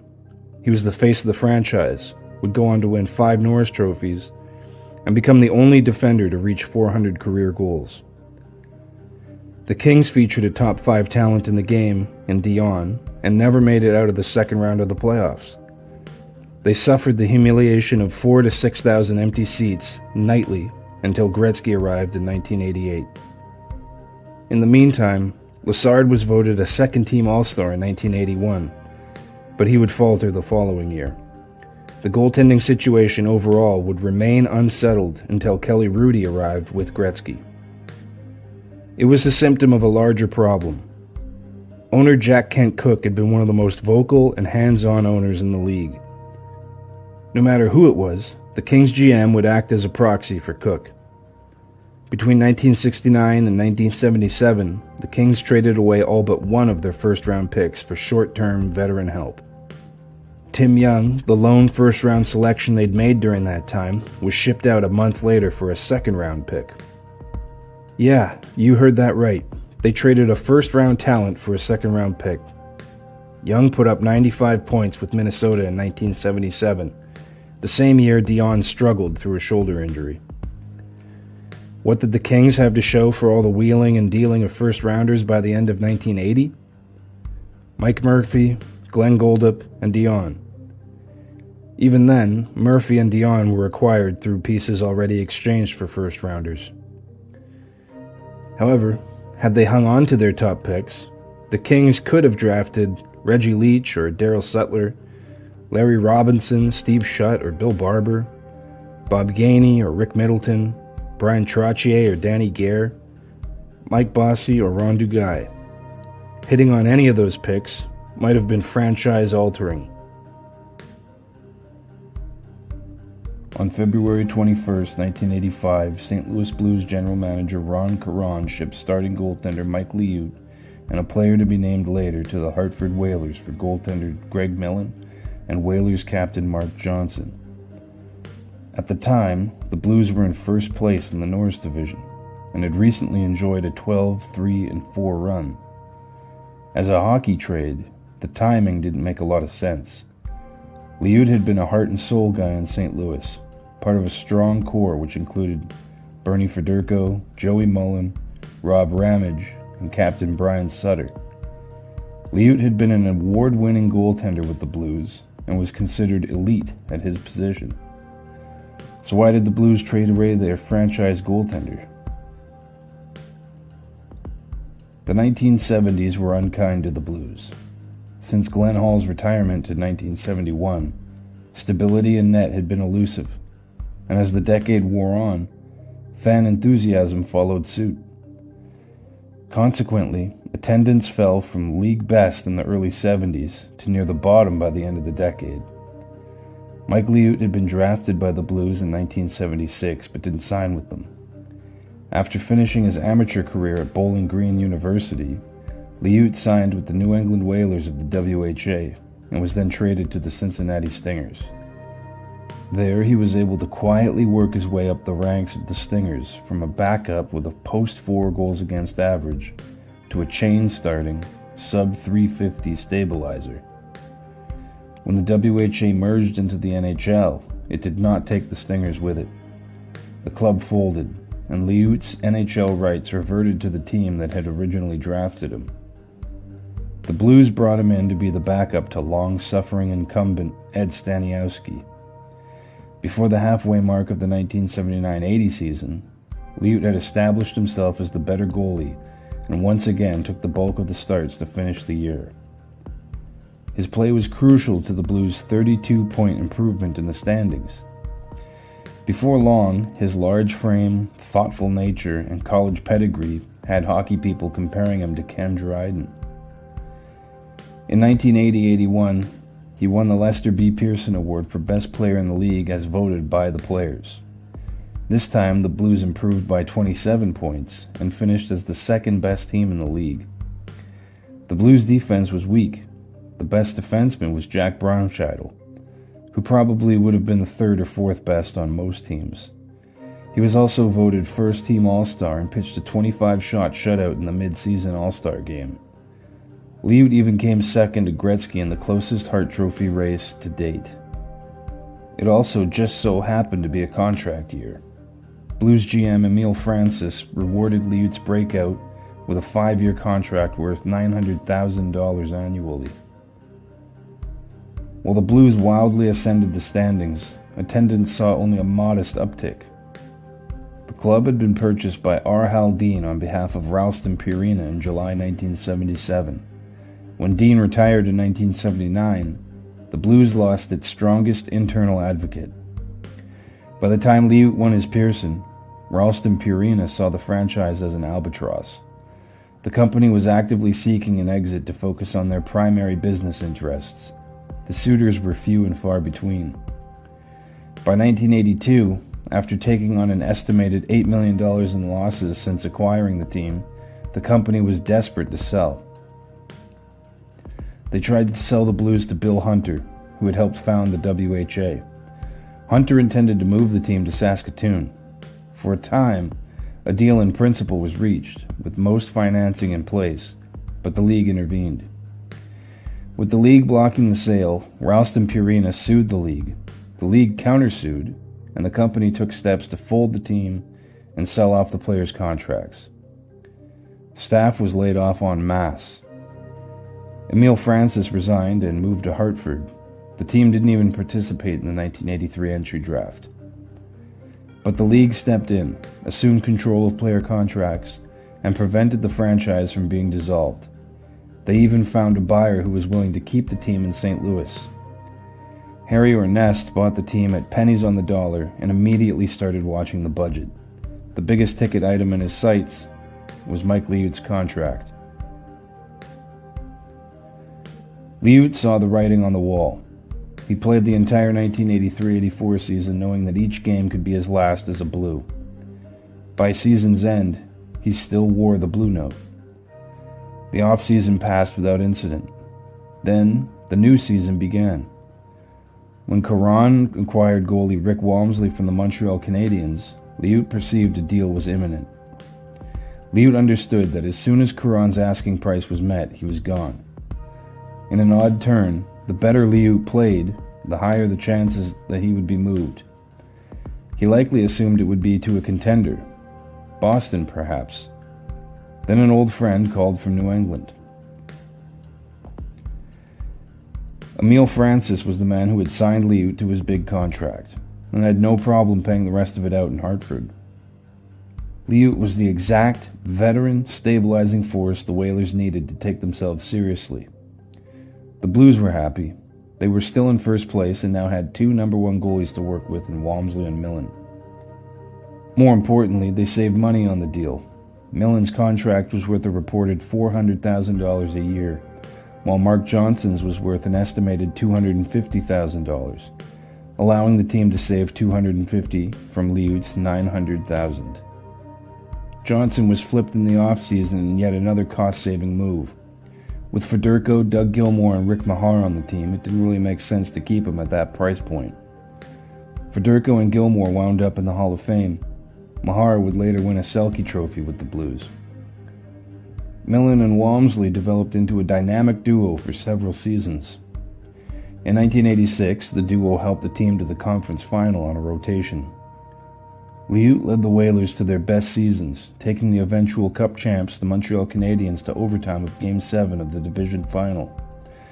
It was as far as the Whalers would ever go in the postseason. They even threw a parade for the team. Programmer's note: for more on this story, see our previous video on the subject. The following season, the Whalers would win their only division title in club history, and Liut would finish runner-up for the Vezina. With his time split between St. Louis and Hartford, Liut ended up with the most games, wins, saves, and shutouts for any goalie during the decade of the 1980s. After being forced into early retirement due to an eye injury in 1992, Liut would become a player agent. His experiences during this timeline were seemingly formative, giving him a unique perspective on the practicalities of player salaries and a team's fiscal requirements. In December 1986, Harry Ornest sold the Blues to local businessman Mike Shanahan. In the 3.5 years Ornest owned the team, he cut the Blues' $4.5 million payroll by $1 million, raised ticket prices by 10%, bringing down the break-even mark for ticket sales. He also increased the club's TV presence, filled the venue with more events, and built luxury suites. All of these moves increased profitability. It came with a flip side. Ornest developed a reputation as a cheapskate owner, arguably the worst offender in that regard. When the Blues lost Game 7 of the conference final, he canceled the charter flight home. Rumors circulated that the move was punitive, but it was almost certainly an airline error. Such was the state of his penny-pinching reputation. When he sold the team, he made a large profit. This happened not long before the NFL Cardinals left the city for Phoenix. The Shanahan Group stabilized the Blues, and attendance climbed steadily with the emergence of superstar Brett Hull and the opening of the Kiel Center in 1994. Eventually, the club became one of the hottest tickets in the league, and has essentially remained so ever since, with only minor hiccups. After the glory years, the Rangers resembled Norma Desmond from Sunset Boulevard, living off the past, convinced the spotlight was still theirs. The decade that followed the '94 Cup run was an ugly scene. Costly trades, expensive free agent signings with no salary cap oversight, coaching catastrophes, draft busts, and a wins-loss bottom line that struggled to stay out of the red. This was the dead puck era, when scoring was low and goalies were drafted high. The Rangers had a porous defense and an aging goaltender who was battling concussion issues. With the 10th pick in 2001, they selected Daniel Blackburn, a star goaltender from the Kootenay Ice. Over 2 WHL seasons, he won 67 of 101 games. Most goalies return to junior after the draft, then work their way through the minors until a roster spot opens. It's extremely rare for a goaltender to make an NHL team out of their first camp. Only a handful of notable exceptions ever did it. The reason for this is pretty simple. There are only a couple goalie spots available per team, and with the farm system the way it is, teams can only support 6 pro goalies. For that reason, a junior-eligible player would best serve the big club by accepting an assignment back to his junior team, unless he was playing demonstrably better than the other goalies in camp. Rangers coach and former goalie Ron Lowe enjoyed Blackburn's raw athletic ability and felt that alone would get the Rangers out of defensive jams. He told Blackburn that he had a job in New York as long as he played well. However, some surmise that the real motivation behind keeping Blackburn in the fold was that Rangers management thought Richter played better when there was an ace behind him. Another thing to keep in mind is, this was Manhattan in September 2001. The World Trade Center attack had only happened days earlier. With the wreckage still smoldering, the city needed hope. The Rangers found their symbol in Blackburn. The on-ice results, however, were nerve-wracking. For his first game, this less than a month after the 9/11 attacks, Lowe decided to start Blackburn against Jaromir Jagr and the Washington Capitals. At the time, Jagr was the 4-time reigning Art Ross Trophy winner. Blackburn was 18 years and 143 days old, making him the 4th youngest goalie to get a start in NHL history to that point. Jagr left the game in the first period after posting 2 assists and wouldn't return, but Blackburn ended up facing 42 shots in the contest and allowed 5 to get by him, including 4 on the power play. It wouldn't be the last time he faced a barrage that season. In his first 12 starts, he faced fewer than 25 shots only twice, and was peppered by more than 35 on 5 separate occasions, including one back-to-back stretch where the Rangers allowed 97 shots to get through to him. By New Year's, Blackburn sported a reasonable 6-6 record with a very respectable .914 save percentage amidst the onslaught.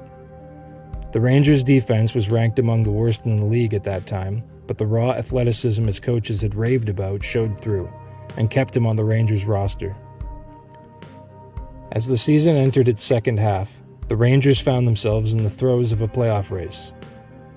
Blackburn got less and less crease time and was eventually assigned to Hartford in the AHL. As a junior-eligible player, he wasn't able to stay in Hartford for more than 2 weeks, but in that time he made 4 starts. It was the most action he'd seen since he'd been the workhorse in Kootenay. In late March, Richter suffered a concussion, a fractured temporal bone, and a lacerated ear when a shot from in tight by Chris Tamer of the Atlanta Thrashers struck his head. Initially, the team wasn't sure of the extent of the damage to Richter, and Blackburn was leaned on heavily. They needed the teenager to hold the fort, which he struggled to do. He lost each of the next 3 games to bring his personal losing streak to 5.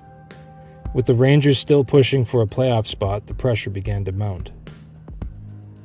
But once it was discovered that Richter would miss the remainder of the season, Blackburn settled in and won his next 5 starts. Ultimately, the Rangers failed in their playoff bid, but Blackburn had proven that he belonged. In 31 games that season, he won 12 and made the NHL's all-rookie team, though his underlying numbers had fallen since he had no longer been getting the benefit of sheltered starts. His save percentage fell to .898, and his goals against average had bloated to .332, an astronomical number in the dead puck era. However, all who watched him play understood that the talent was there, and were willing to forgive a teenager for posting shaky numbers behind a poor defensive team in a desperate situation while playing in North America's largest sports market. When the next season started, Blackburn had secured the backup role, but Richter started 12 of the first 15 games. In that 15th game, in early November, Oilers forward Todd Marchant collided with Richter, concussing him. Richter was 36 years old, with a concussion history and coming off back-to-back off-season knee surgeries. By mid-December, it became clear to those around the organization that Richter's career was over. The net was, temporarily, Blackburn's. In his first start after the Richter injury, Blackburn pitched a shutout. And not just any shutout. It was the kind that every goalie dreams about as a kid. A scoreless tie won in overtime.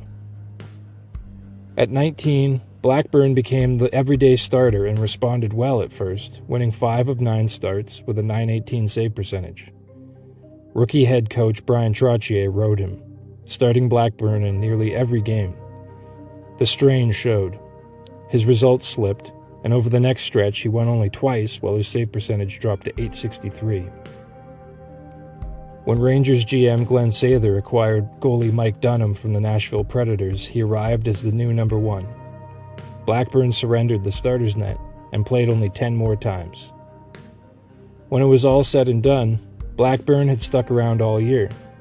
At 20, he was a game-hardened veteran. He had proven to be a reliable backup and, when used sparingly, showed flashes of elite ability. With Richter out of the picture, and a little personal push, it was reasonable to think that Blackburn could wrestle the starter's job away from Dunham. That off-season, a non-contact, non-hockey-related nerve injury took away his glove hand. It happened before training camp, during weight training, and originated in his shoulder. The injury left him unable to close his glove hand, making conventional goaltending impossible. Initially, Blackburn tried to return to the ice and play through the injury. During a practice session, a diving save aggravated the damage. He was shut down again with no timetable for a return. It was an unusual affliction, to say the least. A torn muscle could be repaired, strengthened, and rehabbed. The injury to Blackburn's shoulder disrupted the signals controlling his glove hand, and the muscles used for reactionary saves began to atrophy. That April, Blackburn underwent exploratory surgery. The procedure was successful, but the nerve healed slowly. When he took to the ice, Blackburn found that he could no longer make the rotary movement necessary to make a glove save. Then, after brainstorming with Rangers staff, Sather, perhaps inspired by the duo glove hands of Bill Durnan, came up with the idea to play with two blockers. Blackburn agreed to try it. No one was sure it would work, but they would treat it as an experiment. Rangers equipment staff modified a left-handed blocker, sewing netting to its underside. The league approved the design, and the experiment was greenlit. Because of visa issues, Blackburn couldn't join the Rangers' ECHL affiliate in Charlotte. Instead, he signed with the Victoria Salmon Kings. The team was already deep in the standings. Results were secondary. The only question was whether a goalie could compete at a high level without a catching glove. Blackburn had to essentially relearn the position with no precedent to draw from. By the end of the campaign, results were inconclusive, but encouraging enough to continue at Rangers camp the following September.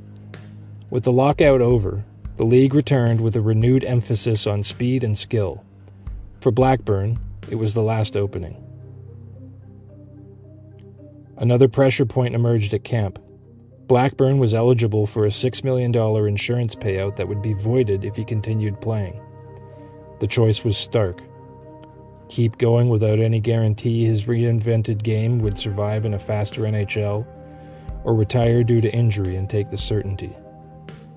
For a time, Blackburn appeared willing to gamble on himself, but a knee injury at training camp added one complication too many. At 22, he retired from active duty. That season, a new goaltending prospect emerged in Manhattan, one who seemingly came from nowhere, but poised and ready to take advantage of the void left by Blackburn's absence within the organization.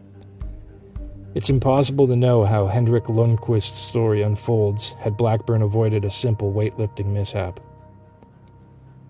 By all accounts, Blackburn never carried bitterness over how his career ended. He remained grateful that hockey had provided a good life for him and his family, and he stuck by it for a time, coaching and developing young goaltenders. In 2012, he returned to Madison Square Garden in an alumni game, briefly stepping back into the crease. His career wasn't defined by what he lost, but by how far he was willing to go to keep playing, even when the position itself had to be reinvented.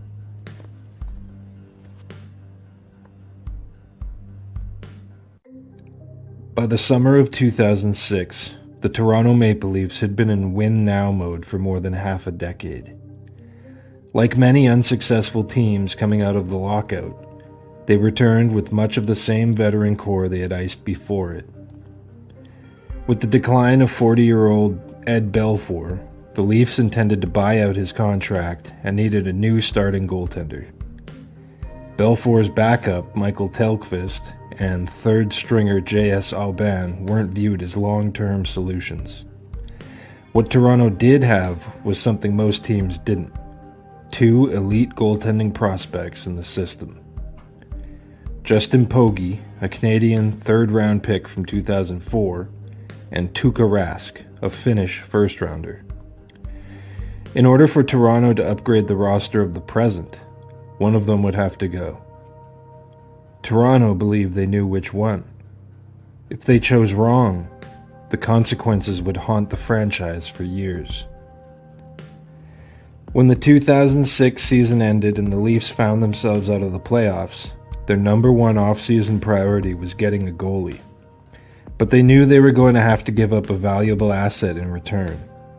In Toronto's case, that meant selling futures for present success. The veteran core had a short window to win a Stanley Cup, and management still believed they had the team to do it. They just needed a goalie, and couldn't afford to wait on one of their junior aces to arrive. It came down to a choice between Pogge and Rask. Toronto had cashed in its most recent first-round pick to acquire Rask, who was widely regarded as one of the top goaltending prospects outside the NHL. Pogge, meanwhile, had emerged unexpectedly as an elite junior goaltender with the Calgary Hitmen, forcing a recalibration of the organization's outlook in net. Both goalies started at the World Junior Championships that winter. Rask played well, stopping nearly 94% of the shots he faced, and winning best goaltender honors in a bronze medal effort. But Pogge was exceptional, saving 95% of shots, winning all 6 of his games, recording 3 shutouts, and backstopping Canada to gold. For the team that wore the maple leaf on its chest, the choice seemed obvious. Pogge was a year further along in development and had put up better numbers than Rask. It almost certainly helped that he was Canadian. Boston was in disarray.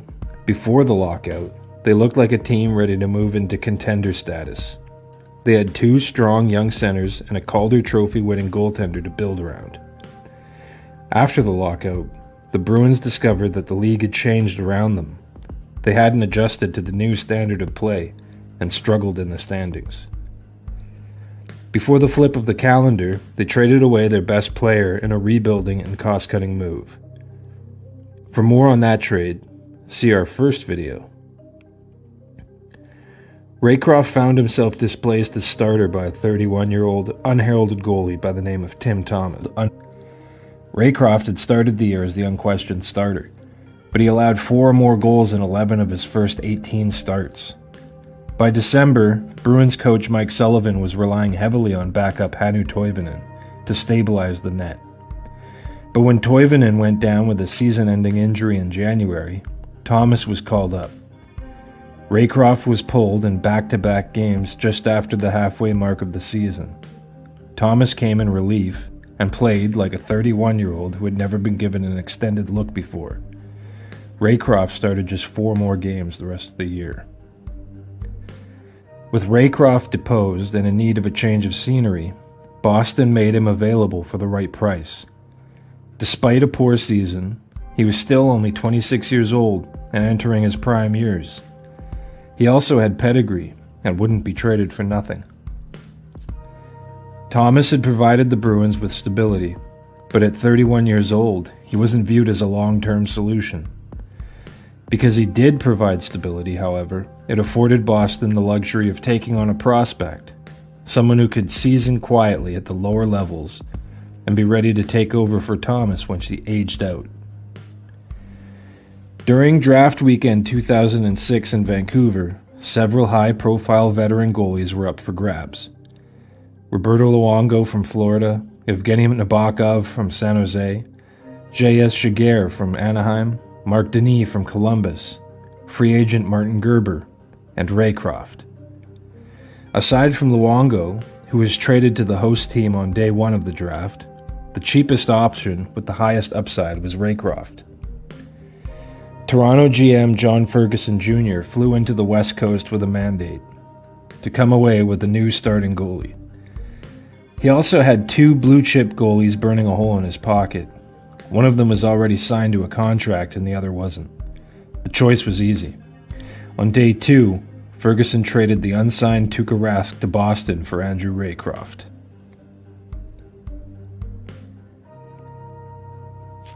There were some who questioned the trade immediately. Some considered Raycroft to be just the latest in a long line of flash-in-the-pan Boston goaltenders, like Mike Moffat or Blaine Locker. From the moment of the trade, Raycroft was the unquestioned starter for the Maple Leafs. He played 72 games for Toronto that year, winning 37, a club record. But the Leafs missed the playoffs and quietly ticked off another year from an aging Coors Stanley Cup window. Raycroft proved wildly unpopular in Toronto. One night in January, the Air Canada Centre faithful booed him loudly during a 6-1 loss to Vancouver. His teammates defended him in the media, calling the booing stupid, but the damage had been done. One theory about what went wrong was that Raycroft's struggles weren't mechanical, but motivational. He'd excelled when placed in direct competition for open roster spots. During his breakout year in Boston, he'd been pushed by veteran Felix Potvin. In Toronto, there was no one in his way, no one to compete against. nobody to climb over. His next strong statistical season came in 2010 while backing up Roberto Luongo in Vancouver. In one memorable appearance, he beat the Maple Leafs in Toronto, stopping all 13 shots he faced, and gave a mocking salute to the fans who had once turned on him. Another theory was that Toronto simply played him too often or ran him into the ground. Either way, by 2008 he was wearing a Colorado Avalanche jersey. By that point, the trade was already considered a blunder. Ferguson Jr. attempted to make up for the mistake by trading a first and second round pick for Visa Toskala. He was fired soon after. Pogge entered the Leafs lineup that same year.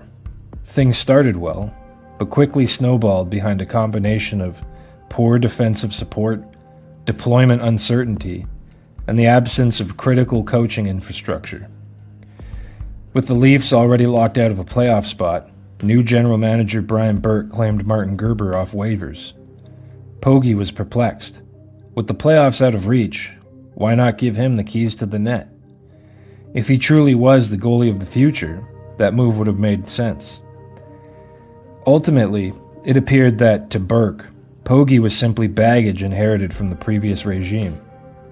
He was traded to Anaheim later that offseason. Rask, meanwhile, was given time to develop in Finland and Providence. He became an NHL regular during the 2010 season and never looked back. Over 13 full seasons, he won a Stanley Cup, led the Bruins to 2 more Stanley Cup finals, captured a Vezina Trophy and a Jennings Trophy, and as of this recording, sits 4th all-time in save percentage and 11th all-time in goals against average. And that's the only part of the trade people remember. Thanks to the 3-goal situation in Montreal, Steve Penney and head coach Jean Perron couldn't even look at each other without fighting. From Penney's perspective, Perron was a hypocrite. He would say one thing and do another. On either side of him were 31-year-old veteran Doug Soetart and 20-year-old rookie Patrick Waugh. At the end of the season, the team would win the Stanley Cup, but one goalie's name was left off the engraving, and he would demand a trade out of town. Penney had established himself as the number 1 the season before. He had known the rush of home crowds chanting his name, but knee and groin injuries limited his effectiveness during training camp. Waugh and Soetart got a head start. Penney's legs were heavily taped, and he never found a rhythm. Midway through the year, veteran players on the team expressed frustration with the goaltending situation. The Canadiens played a smothering defensive system that Perron had inherited from outgoing coach Jacques Lemaire, under whom Perron had served as an assistant. The system kept Montreal in the conversation among good teams, but it lacked a key ingredient needed to become a true contender: steady goaltending. The trio struggled to deliver consistency, but Penney struggled most of all. He played 18 games that season, winning 6, but allowed 3 or more goals in all but one of his starts. As the year progressed, he slipped further and further from favor. The Canadiens had legitimate Stanley Cup aspirations, and Perron was willing to go with Penney in the postseason because of his experience. But a ligament injury ended that possibility. By the time Penney returned, the team was deep into a run, and his presence would have disrupted the chemistry. He did not dress for any of the Stanley Cup final games that year, and was therefore not eligible to have his name engraved on the cup. The Canadiens did give him a championship ring, though.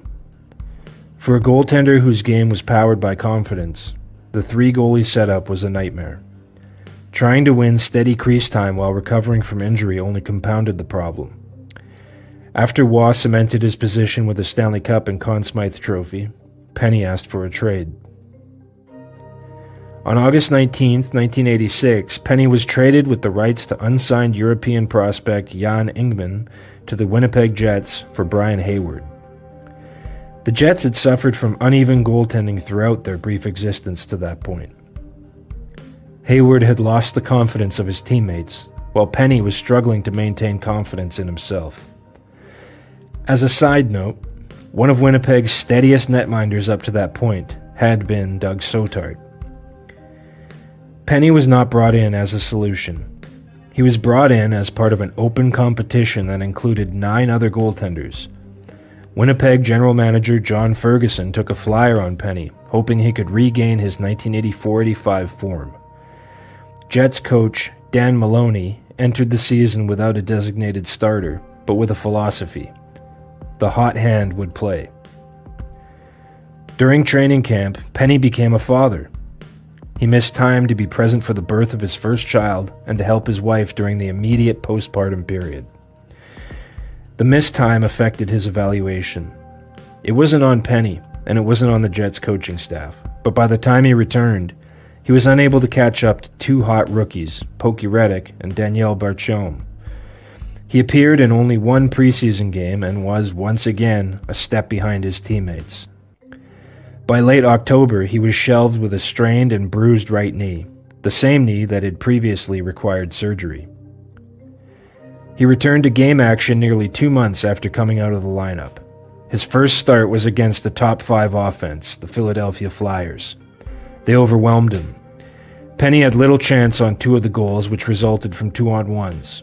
But when Tim Kerr scored his second of the night from in tight, Maloney had seen enough. Penney had allowed 3 goals on 4 shots. From that point forward, Penney never regained the confidence of the coaching staff and never regained a foothold in Winnipeg. Penney was given only 2 more NHL starts the rest of the season. Those came against a pair of powerhouses, Edmonton and Washington. As the veteran of the group, it made sense for Maloney to deploy Penney in this way, but it did nothing to help him reclaim a full-time role. Nobody was quite sure what to make of him. The results were poor, and the numbers reflected that. But his play still suggested enough to coaches that he belonged in the league. By the end of the campaign, Penney had appeared in just 7 NHL games and had been given only 5 starts. He also played 4 games on assignment in Sherbrooke. Once again, he played just well enough to warrant another look. By March, he was still on the main roster but was no longer dressing for games. He had reached an uncomfortable middle ground. He wasn't playing bad enough to be released, and he wasn't playing good enough to trust. Most of all, he wasn't being played enough at all to afford a proper evaluation. Penney didn't request a trade this time, but he did inquire with John Ferguson about his trade value. There had to be a team out there with a goaltending need. Winnipeg kept him high on the shelf, very high, in the press box. He remained a positive presence in the room, but he was unhappy with the situation. All he could do was be a supportive teammate, continue training, and wait for an opportunity. A one-game-and-see approach didn't suit him. Penney had always been a confidence and rhythm goaltender. With a clear understanding of where he stood, he could relax and just play. Ferguson sent out feelers, but there were no bites. The trade deadline came and went. By that point, Penney effectively had no trade value. It's said that a double-minded man is unstable in all his ways. The same can be true of an organization. The Jets' position was to explore trading Penney, while also being content to keep him. The situation created a negative feedback loop. Maloney preferred to play the hot goalie. Penney was out of rhythm, while the rookies had momentum. With the team winning, there was little reason to disrupt the flow. Without crease time, Penney had no chance to reset. With no chance to reset, market interest stayed low. As long as market interest remained weak, he stayed put, and the loop reinforced itself. Ferguson didn't appear eager to move him. He was willing to bring Penney back for another season because, in Ferguson's assessment, he was still a quality NHL goaltender. Early into the following season, Penney was still awaiting a trade. A couple of teams expressed interest, but nothing materialized. After clearing waivers, he began the year with Winnipeg's AHL affiliate in Moncton. It no longer appeared likely that a trade would happen at all. Penney played well in Moncton, well enough to stir trade rumors once again. By the time he was recalled in January, Penney had formally requested a trade. The Jets hedged. If he carried his AHL momentum to the NHL level and stabilized the net, the organization would look shrewd for having kept him. Internally, the message remained vague. Play well and see what happens. Penney was told that how long he stayed with the club depended on how well he played, but that environment had never been one in which he thrived. To the Jets' credit, they gave Penney a legitimate opportunity this time. He received 4 starts in 5 games. He opened the stretch with 2 wins, but finished it with goals against average north of 4 and a save percentage around .830. He appeared in 3 more losses for Winnipeg and then quietly disappeared from the picture. For Penney, the ending didn't come in a dramatic 10-goal loss or a redemptive final performance. He was given one formal final opportunity, and it didn't hold. Eventually, the league simply stopped calling. Looking back, Steve Penney said his proudest moment wasn't the playoff run in 1984. It was the season that followed, when he proved to himself that he belonged. When we look at the shape of Steve Penney's career, we can see how coaching decisions accumulate. Not one choice, but a series of them. Philosophies, preferences, timing, each small on its own, but heavy in total. Coaching is a transient job, and that reality creates urgency. Decisions have to be made quickly. Systems have to be deployed. Once a season is in motion, there is rarely room to wait, or to ease a goaltender back slowly from injury.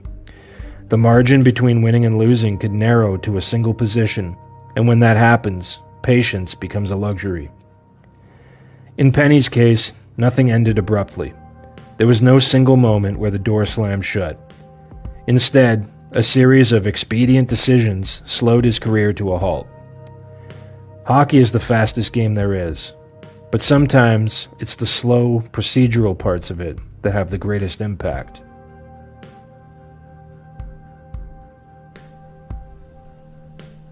Michel Plasse was always falling down. During one game, head coach Maurice Filion waved Plasse over to the bench. Filion warned him that if he fell down again, he was taking him out of the game. Plasse fell again, and Filion pulled him. Plasse stopped falling after that. At that time, Plasse was a good, average player, but he had been invited to a tryout with Filion and the Drummondville Rangers. He made the team and had a good year in net. He had a good enough year that the Montreal Canadiens drafted him first overall in the 1968 amateur draft. At training camp, Plasse found himself on the bottom of a dog pile. There were 14 goalies at camp. Many of them had all-star potential. Some of them were Hall of Famers. When the season started, he found himself buried behind Ernie Wakely in the AHL, getting into just 7 games all year. He stuck close to fellow francophones Raycroft and Pierre Bouchard, spending the year learning English, how to order coffee on the road. In the 7 games he got into, he allowed more than 5 a game on average. He was caught in a vicious cycle of underuse and mistrust. His English, however, improved. The next year, the Canadiens sent him further down the development pipeline, to the Jacksonville Rockets of the third-tier EHL. There, he was the unquestioned starter, appearing in almost every game. The Rockets finished the year having allowed the 3rd most goals in the league. The workload didn't suit him. Before the following season, Plasse was loaned to the St. Louis Blues to serve as backup goalie for their farm team in Kansas City. With limited starts and clear expectations, his game settled. While he only played 16 games in Kansas City, it would be remembered for one night in February. The team played at the American Royal Building, a small venue intended for horse shows and barbecues. Even on game days, the place still smelled of hay and horse manure. One game in that building will always be remembered. Kansas City led Oklahoma City 2-1 late in the 3rd period. Short-handed, the Blues faced a final push as the Blazers pulled their goalie for an extra attacker. With under a minute to play, Oklahoma City defenseman Paul Hurley fanned on a dump-in. The puck slid directly to Plasse. Plasse tried to clear the zone, and sent it directly into the open net. Plasse was almost apologetic about it later, insisting that he was only trying to clear the puck out of the zone. Still, he had to concede. It was a hell of a shot. But the play stood as a milestone of the game.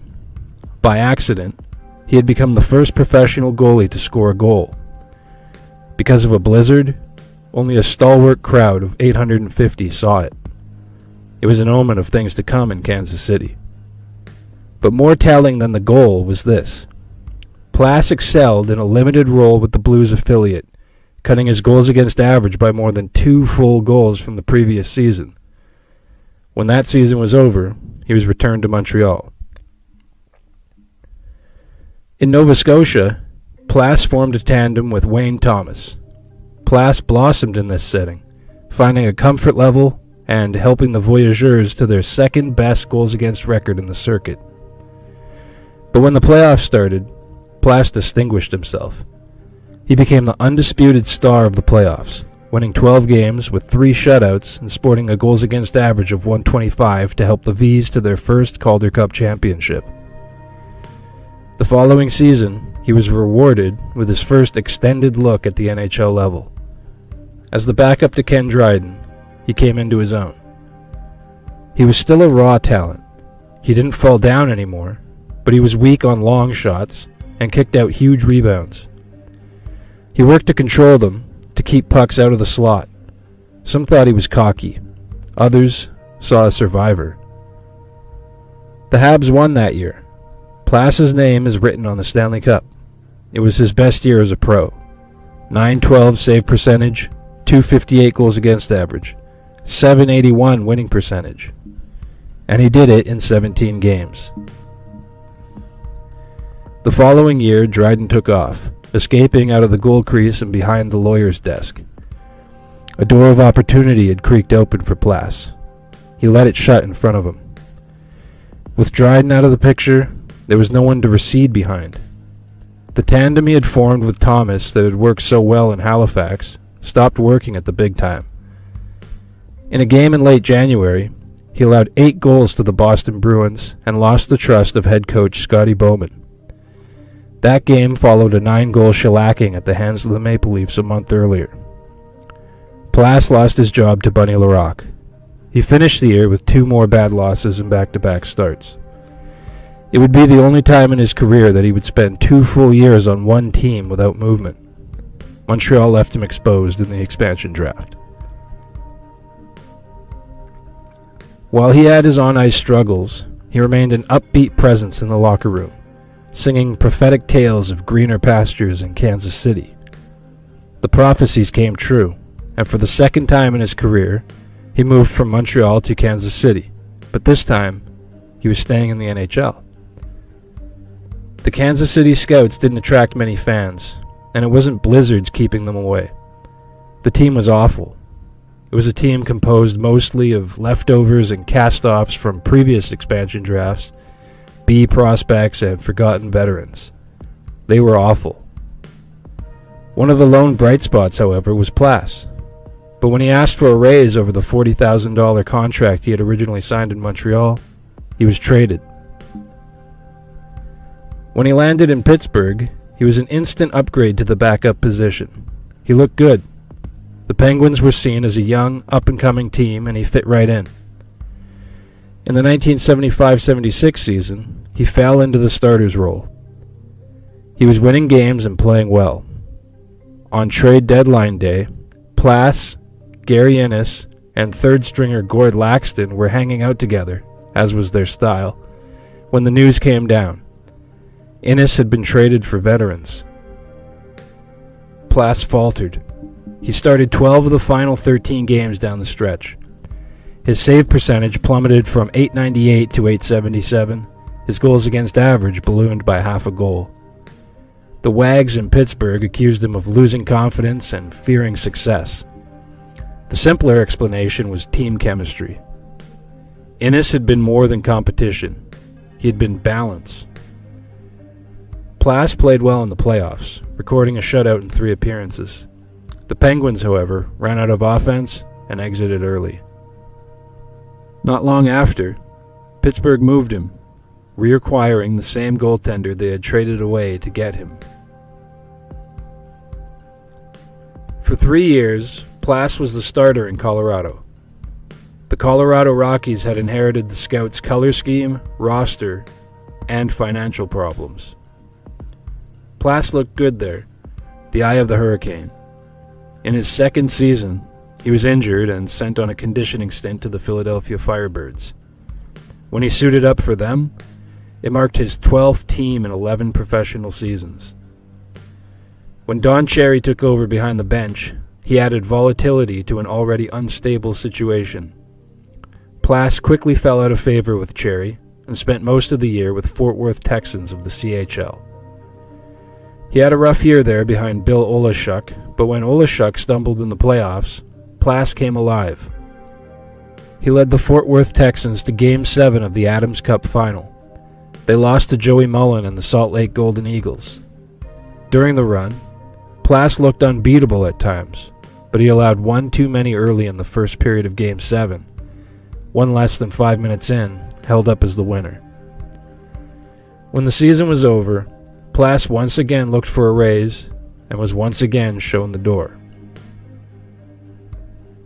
Now a free agent, Plasse was free to pursue a contract anywhere he wanted. However, at 32 years of age, his options were limited. There was one GM who came calling. After a successful junior coaching career, Maurice Filion was now GM of the Quebec Nordiques. He took a chance on Plasse when no one else would. Plasse responded on the ice. When starting goalie Michel Dion began to struggle, Plasse managed to carry the load for a while and provide a steadying presence until Filion was able to trade for Dan Bouchard. It would be the last taste of regular NHL action that Plasse would enjoy. The following season, Plasse struggled out of the gate and was eventually traded to Hartford, where he would play a handful of games for the Whalers' Binghamton affiliate. He retired before the end of the 1981 calendar year.